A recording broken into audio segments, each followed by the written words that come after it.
નર્મદા જિલ્લાના નાદોદ તાલુકાના અમરેથા ગામમાં દીપડાના આતંકની ઘટના સામે આવી છે। 6 તારીખના રોજ ગામમાં દીપડો ફરતો હોવાનો વિડીયો સોશિયલ મીડિયા પર વાયરલ થયો હતો। આ અંગે નાદોદ તાલુકા કોંગ્રેસ પ્રમુખ મુકેશ વસાવાએ જંગલ વિભાગને જાણ કરી દીપડાને પકડવા પિંજરું મૂકવાની માંગ પણ કરી હતી, પરંતુ મુકેશ વસાવાના આક્ષેપ મુજબ જંગલ વિભાગ દ્વારા સમયસર યોગ્ય કાર્યવાહી કરવામાં ન આવતા દીપડાએ ફરી હુમલો કર્યો છે।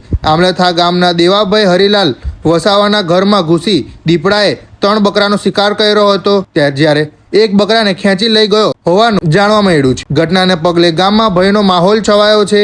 ગ્રામજનોમાં જંગલ વિભાગ સામે રોષ જોવા મળી રહ્યો છે। અગાઉ દીપડાની હાજરી અંગે જાણ કરવામાં આવી હોવા છતાં યોગ્ય પગલાં ન ભરાતા હવે ગ્રામજનો તાત્કાલિક પિંજરું મૂકી દીપડાને પકડવાની માંગ કરી રહ્યા છે। આવો વધુમાં સાંભળીએ મુકેશ વસાવા શું કહે છે। 6 તારીખે બી અમને વિડીયો આપ્યો હતો। અમે 6 તારીખે અમે ગામનો વિડીયો આપ્યો હતો જંગલ ખાતાને।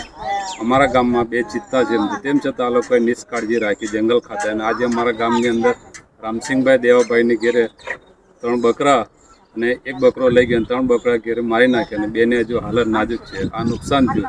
વહેલી તકે પાંજરો ના મૂકવામાં આવે તો કોણ આમ તો કોઈ મનુષ્યને બી એમ તે આ વખતે એમ હેરાન કરશે, તેનો જવાબદાર કોણ? એટલે વહેલી તકે જંગલ ખાતાવાળા આનું પિંજરું મૂકે, તાત્કાલિક કાર્યવાહી કરે એમ તો જંગલ ખાતાવાળા, એ નુકસાનથી બચી શકે।